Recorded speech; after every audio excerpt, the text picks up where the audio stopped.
Hey everyone, in today's quick video, I'm going to show you how to fix the error message. Please wait, it looks like we're having trouble connecting to Epic Games Launcher. Let's get right into it. First, make sure Epic Games is completely shut down. Open Task Manager, go to the Details tab and press E to find anything related to Epic Games.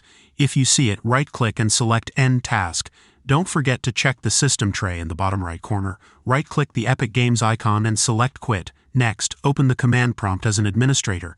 Search for CMD in the Start menu, right-click and choose Run as Administrator.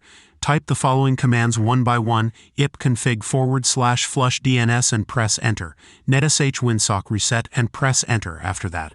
Search for Network Reset in the Start menu, click Reset Now and restart your PC if the issue persists.